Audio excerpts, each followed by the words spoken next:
July 3, 1971. When Jim Morrison was found dead in Paris, Pamela Courson did two things before the police arrived. First, she called emergency services.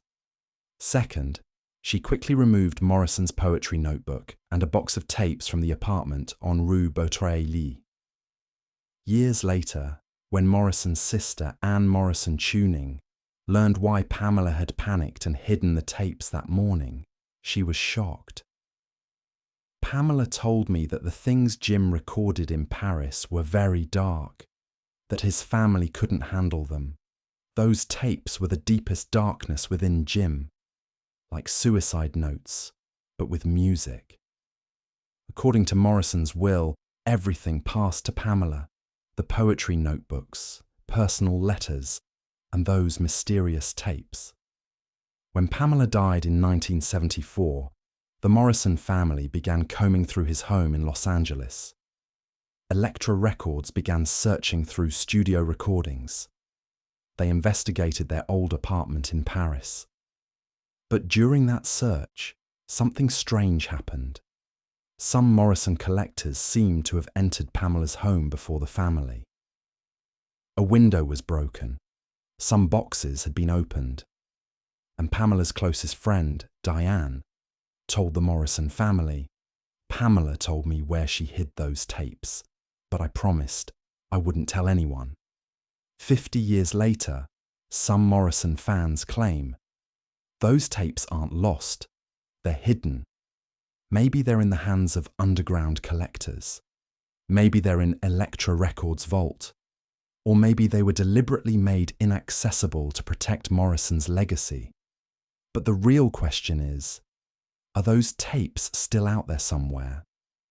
And if so, what's on them that they're being hidden so carefully? If you're curious about the end of this story, please don't forget to subscribe to our channel. We'll continue to share the deepest secrets about Jim Morrison with you.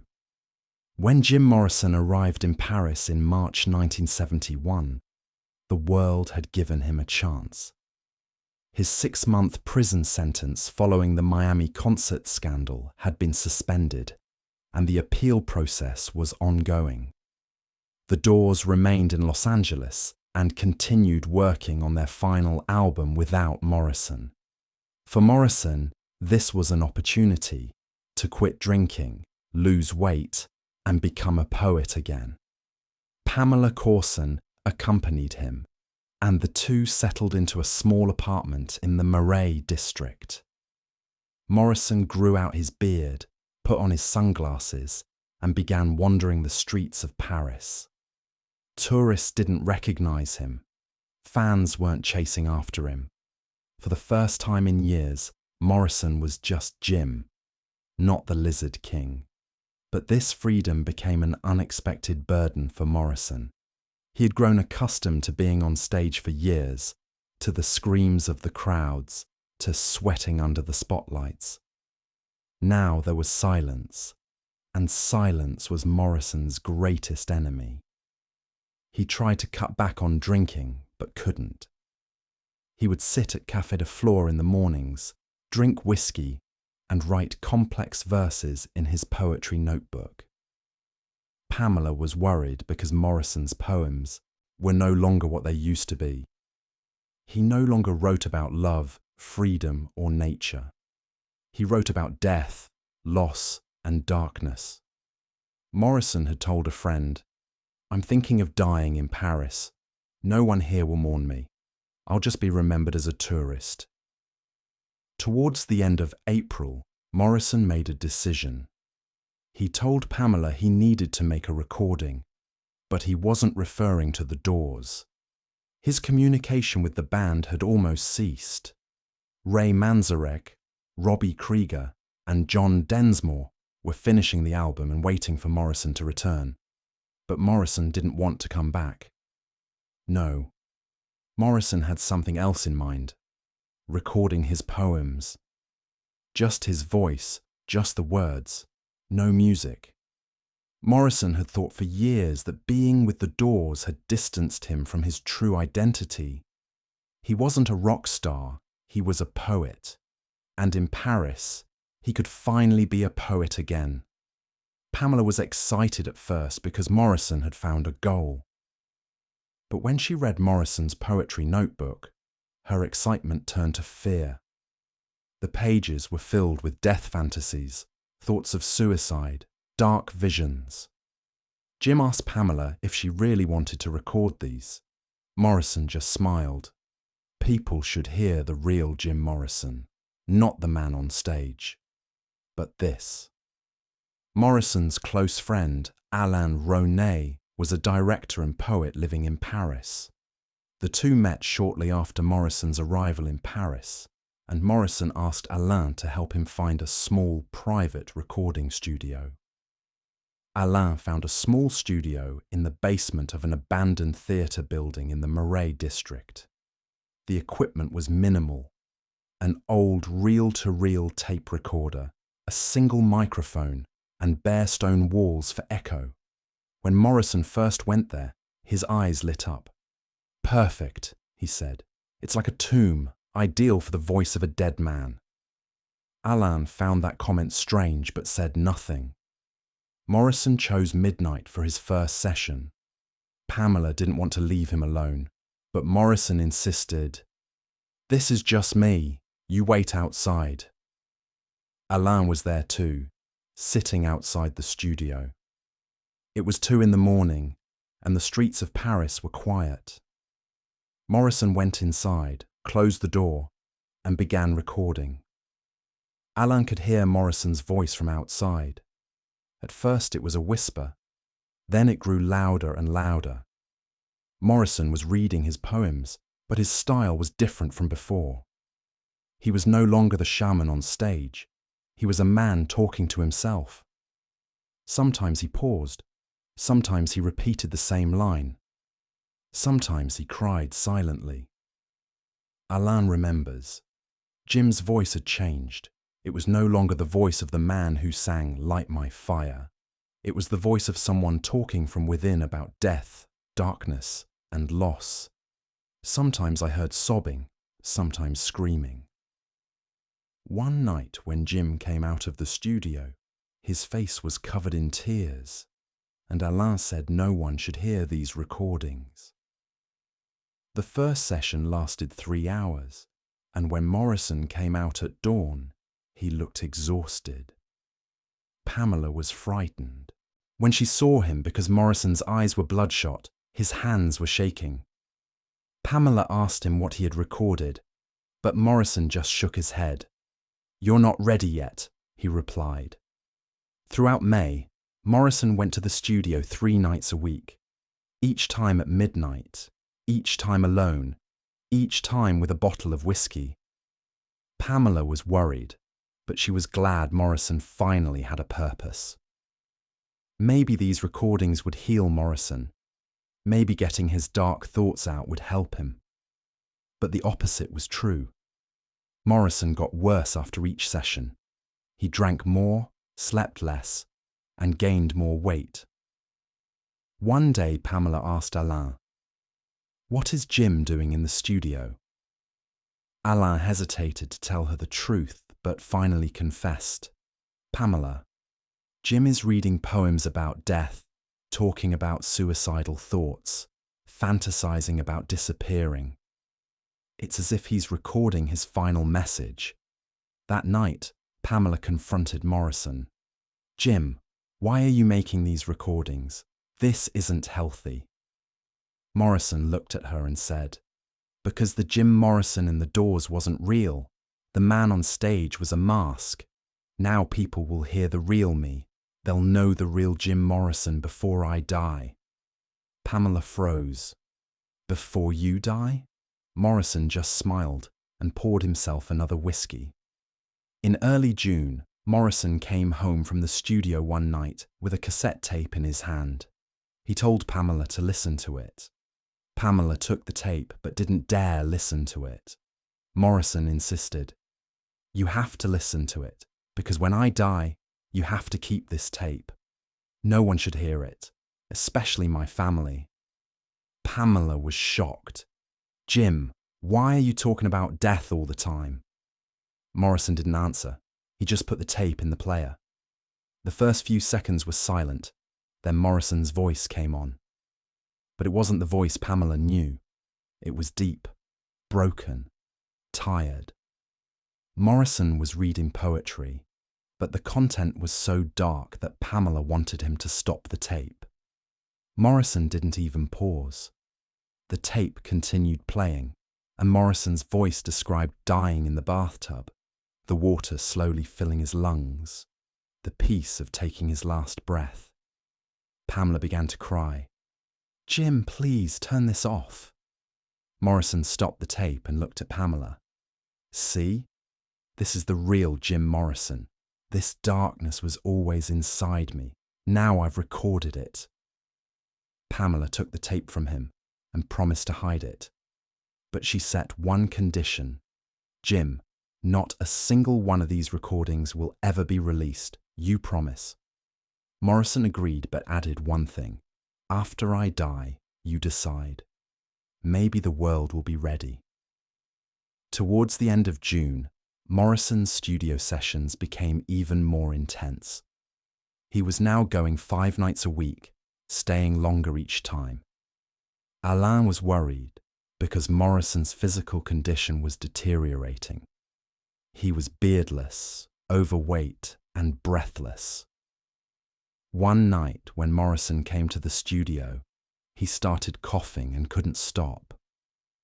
Alain wanted to take him to the hospital, but Morrison refused. "No, I have to finish tonight. Tomorrow might be too late."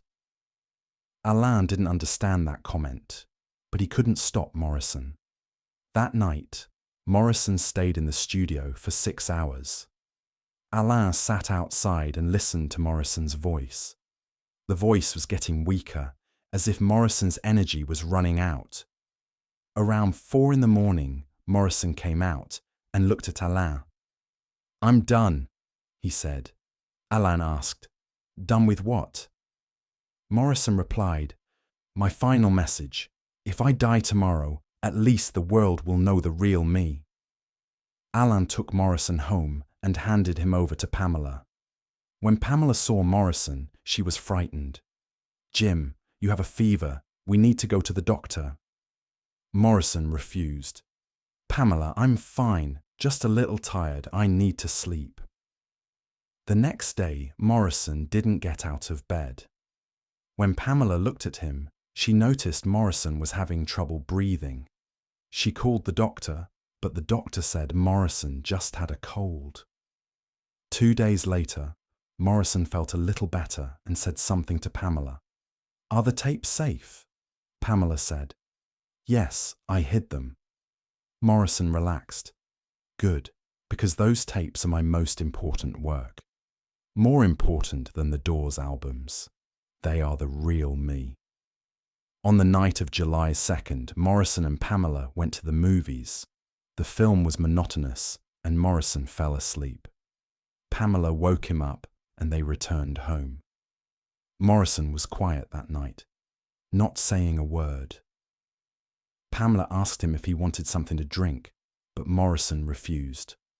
"I just want to sleep," he said. At midnight, Pamela heard Morrison in the bathroom. She heard running water. Morrison was filling the bathtub. Pamela went to the bathroom, still half asleep, and asked Morrison if he was okay. Morrison just said he was tired and wanted to warm up a bit. Pamela wished him good night and went back to bed. At 6 in the morning, Pamela woke up and noticed Morrison wasn't in bed. She ran to the bathroom, and when she opened the door, the sight froze her. Morrison was in the bathtub, in the water, motionless. Pamela screamed and tried to wake Morrison, but Morrison didn't respond. She called emergency services, but by the time the ambulance arrived, Morrison was dead. The official cause of death was heart failure. No autopsy was performed. Pamela told the police that Morrison had chronic heart problems, which was a lie, but the police accepted it. Morrison was quietly buried at the Père Lachaise cemetery on July 5th. Only 5 people were there: Pamela, Alain, and a few close friends. Not even the Doors members knew. The news of Morrison's death was announced to the world a week later. After Morrison's death, Pamela didn't know what to do with the tapes. Morrison had told her to keep them, but also to release them if the world was ready. Pamela thought about it for days and finally made a decision. No one should ever hear those tapes. The contents were too dark, too personal, too disturbing. Morrison's family shouldn't remember him that way. Fans should remember him as the charismatic rock star on stage, not as a man who dreamed of dying in a bathtub. Pamela took the tapes to her home in Los Angeles and hid them in a special place. But the darkness within Pamela was also growing. After Morrison's death, she started using heroin more. Her friends tried to save her, but Pamela wouldn't listen. One day, she told her closest friend, Diane, "I listen to Jim's tapes sometimes. It's like he's still talking to me. I feel better when I hear his voice. But then the content of those poems scares me."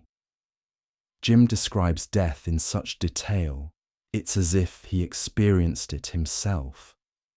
Diane warned Pamela, "Don't listen to those tapes, they're making you worse." But Pamela didn't listen. On April 25th, 1974, Pamela Courson was found dead in her apartment in Los Angeles. She was exactly 27 years old, like Morrison. The cause of death was a heroin overdose. When the police searched Pamela's home, they noticed something strange. All of Morrison's belongings had been meticulously organized. Poetry notebooks, letters, photographs. Everything was in boxes, labeled. But the tapes were gone. Morrison's family flew to Los Angeles after Pamela's death and searched the apartment thoroughly. Lawyers from Elektra Records were also there because, according to Morrison's will, everything had passed to Pamela, and now Pamela was dead and the inheritance was uncertain. While searching the apartment, Morrison's mother Clara found a note. It was written in Pamela's handwriting. It read, "Jim's tapes are safe, but the world must never hear them. Please don't look for them." This was Jim's last wish. Clara began to cry when she read the note because she didn't know her son had been recording in Paris. What was on the tapes? What was Jim thinking in his final days? Why did Pamela hide them? These questions were never answered. The Morrison family spoke with Pamela's close circle. Diane admitted to them that Pamela had mentioned the tapes, but wouldn't say where they were. "Pamela made me promise," Diane said. "I have to keep this secret for Jim's memory." Years passed, and Morrison's Paris recordings became a legendary mystery. Morrison fans developed theories. The tapes were buried with Morrison's grave at Père-Lachaise. The tapes were secretly kept in an Elektra Records vault. The tapes were stolen by underground collectors and sold for millions of dollars. In the 1980s, an Elektra Records executive said in an anonymous interview, "I don't know if there is any material Morrison recorded in Paris, but if there is, we won't release it. It's too risky for Morrison's image. Fans should remember Morrison as a legend, not as a depressed man." This confession drove Morrison fans crazy because it reinforced the theory that the company might be hiding the tapes.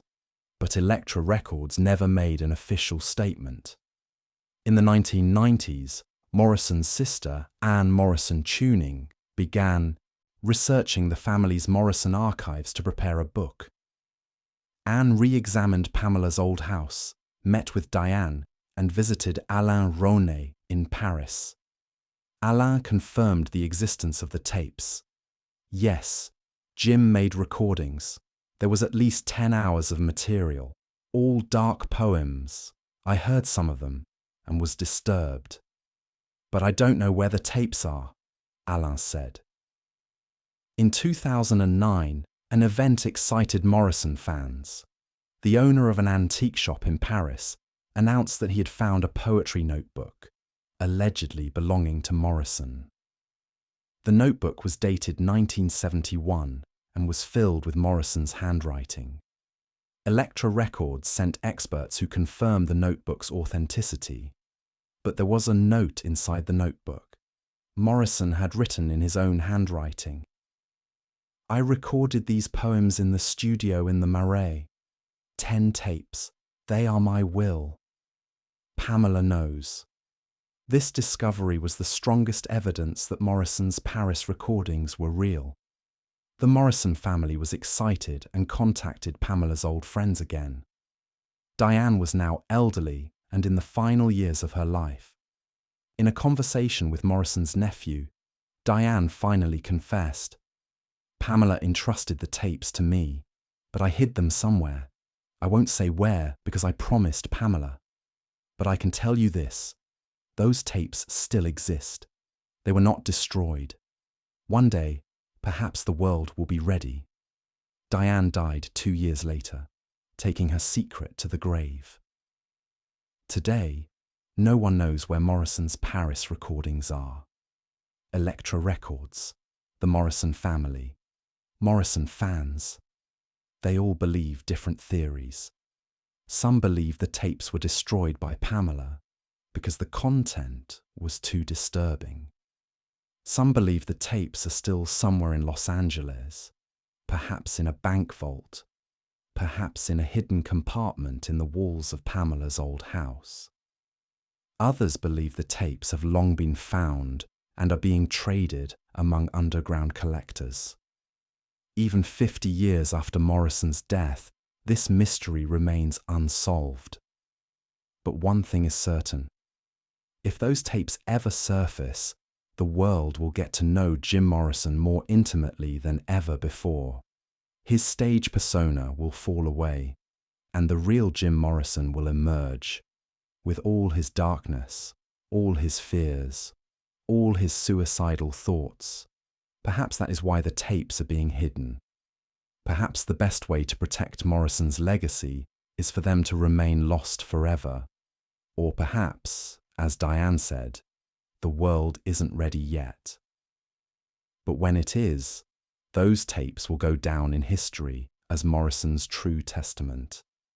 A window into the dark mind of a genius, the last words of a man on the brink of death.